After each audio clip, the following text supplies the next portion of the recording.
नमस्कार मित्रांनो, तुला शिकवीन चांगला धडा पुढील भागामध्ये चारस फोन करून म्हणतो, अक्षरा खूप मोठा प्रॉब्लेम झालाय. ती बाबा काय झालं?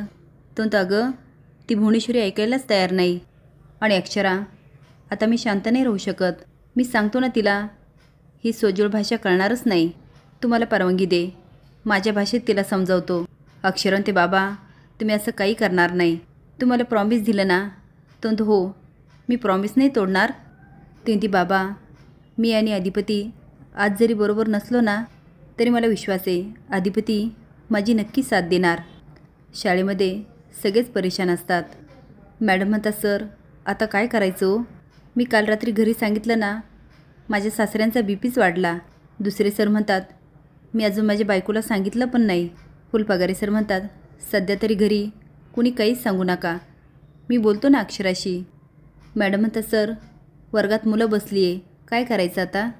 फुलपगारे सर म्हणतात, तुम्ही जा आणि त्यांचा क्लास घ्या, मी बघतो ना. ते आता सगळेच निघून जातात. ते अक्षराला फोन करायला लागतात, पुन्हा थांबतात.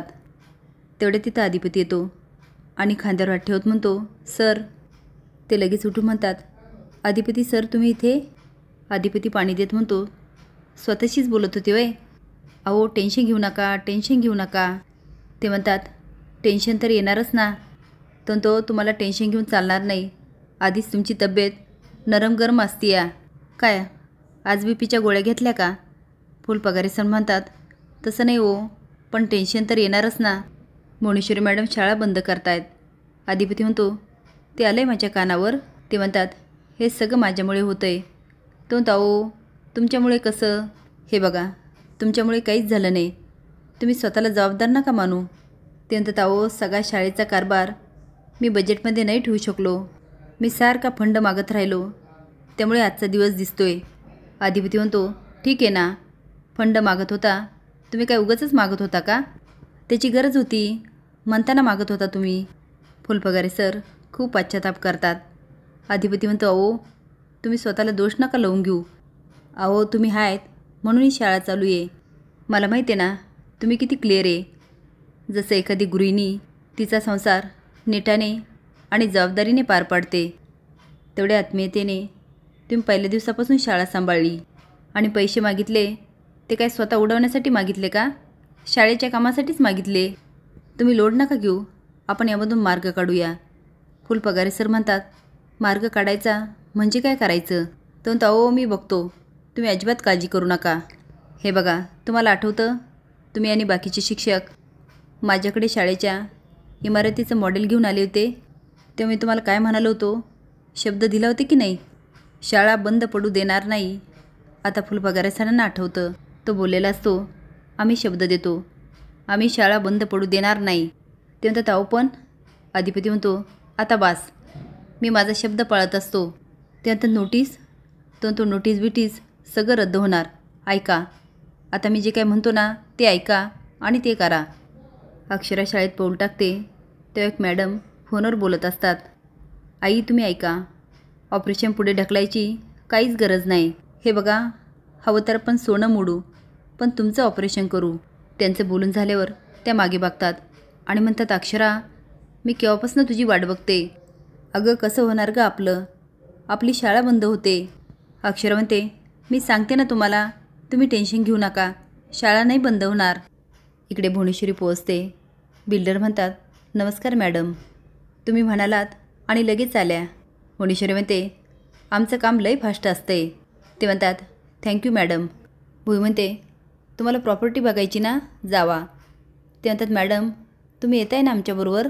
ती नाही, आम्हाला दुसरी कामं आहेत, आमची बहीण येईन ना तुमच्यासोबत. तुम्हाला प्रॉपर्टी आवडली की पुढचं बोलू. ते म्हणतात, मॅडम न आवडायला काय झालं, मध्यवर्ती प्रॉपर्टी आहे. खरं सांगू का, खूप वर्षापासून ह्याच्यावर डोळा होता, पण तुम्हाला विकायची नाही असं कळलं होतं, पण आता कळालं विकायची, म्हणून पहिला फोन केला. भुवनेश्वरी म्हणते, 2-3 महिन्यापूर्वी 40-50 फोन आले आम्हाला, पण काय ना त्यावेळेस आम्हाला ती प्रॉपर्टी विकायची नव्हती. पण आता आमचं ठरलं आहे, शाळा बंद करणार, घ्या मग पुढचं बोलूया. ते म्हणतात, मॅडम पाहिजे ती किंमत देतो. भुवनेश्वरी म्हणते, व्यवहाराला बसू ना मग बोलू, जा आता बघा. ते गेल्यानंतर भुवनेश्वरीच्या चेहऱ्यावर राग येतो. फुलपगारे सर म्हणतात, अक्षरा तुला कळलं ना काय करायचं ते? ती म्हणते, हो सर, जसं ठरलं ना तसंच करूया.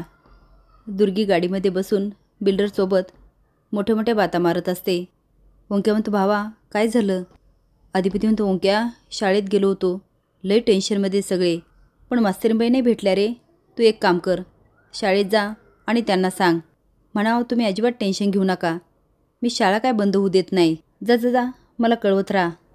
इकडे मुलं आणि स्टाफ नारे देत असतात. भुवनेश्वरी मॅडम हाय हाय. त्यांनी भुवनेश्वरी मॅडमच्या नावाचे बोर्डही बनवलेले असतात. नारे पण देतात, होणार नाही होणार नाही, शाळा बंद होणार नाही. तेवढीत गाडी येते, त्यामधून दुर्गी आणि बिल्डर उतरतात. आता तर अक्षरा नारे द्यायला लागते. दुर्गी जवळून म्हणते, काय रे पोरांनो काय करताय? आणि ताईच्या विरोधात नारे कसले देत आहेत? आणि शिपाई तो आवाज बंद कर, माझे कान फुटायले. पण पुन्हा नारे द्यायला लागतात. दुर्गी म्हणते, तू असं नाही ऐकणार, आणि धावत जाते. अक्षरा पुढे येते, तिच्यासमोर उभी राहते आणि म्हणते, तुम्ही आमचा आवाज दाबू शकत नाही. दुर्गी म्हणते, काय चाललं काय तुझं, आणि कशाबद्दल घोषणाबाजी करताय? अक्षरा म्हणते, निषेध करतोय आम्ही. ती कसला निषेध? ती भुवनेश्वरी मॅडमने जो निर्णय घेतला तो आम्हाला मान्य नाही. दुर्गी म्हणते, ए बाई, पण आता तर घोषणा अजून वाढतात. अक्षरा म्हणते, आम्ही शाळा बंद होऊ देणार नाही. दुर्गी म्हणते, ए बाई, तू कोण आहेस आणि तुला काय अधिकार आहे शाळा बंद करायचा? तुला माहिती नवं, भुवनेश्वरी ताई ह्या शाळेची मालकीण आहे, आणि तुमच्या समध्यांची हिंमत कशी झाली तिच्या विरोधात घोषणा द्यायची? ताईला कळालं ना तुमचं काय खरं नाही, तुम्हाला लाज कशी वाटत नाही? आणि तो बोर्ड फाडायचा, चल फाड. ए पोरांनो, तुम्हाला सांगते, थांबा मॅच फाडते. अक्षरा हाताने अडवत म्हणते, थांबा, तुम्हाला एकदा सांगितलेलं कळत नाही का? दुर्गी म्हणते, थांबा, पोलिसांना बोलवते आणि यांना खडी फोडायलाच पाठवते. ते आता सगळ्यांना खूप धमक्या देते. तेवढ्यात बिल्डर म्हणतो, मॅडम हे काय चाललं आहे? अहो भुवनेश्वरी मॅडम म्हटल्या होत्या सगळे पेपर क्लिअर आहेत. दुर्गी म्हणते, पेपर क्लिअरच आहे, तुम्ही काळजी नका करू, मी यांना बघते. थांबा, यांना जेलची हवा दाखवते. काय हो फुलपगारे सर? फुलपगारे सर म्हणतात, हे घ्या पेपर, आम्ही पोलिसांची परवानगी काढली आहे. बिल्डर म्हणतात, मॅडम माझं मार्केटमध्ये खूप नाव आहे आणि व्हिडिओ पण काढतायत. दुर्गी जाऊन म्हणते, ए व्हिडिओ काय काढतोय, बंद कर. आणि काय गे, तू या घरची सून आहे ना, अशी वागते? हे बघ, ही भुवनेश्वरी ताईची शाळा आहे आणि ती विकणार म्हणजे विकणार. अक्षरा म्हणते, आम्ही असं अजिबात होऊ देणार नाही. दुर्गी म्हणते, तू कोण गं? अक्षरा म्हणते, ह्या शाळेतली शिक्षिका, आणि तुम्हाला अडवणं माझा पूर्ण अधिकार आहे. आता अक्षरा पण दुर्गीला खूप काय बोलते.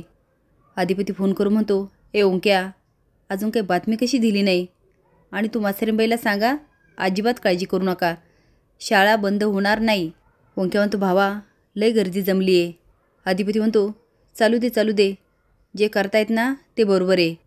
दुर्गी म्हणते, ह्या शाळेवर आता ताई बुलडोझर चालवणार म्हणजे चालवणार. अक्षरा म्हणते, मी पण बघते कसं चालवतात. आता दुर्गीचा चेहराच पडतो. असेच नवीन अपडेट जाण्यासाठी लाईक आणि सबस्क्राईब करा. धन्यवाद.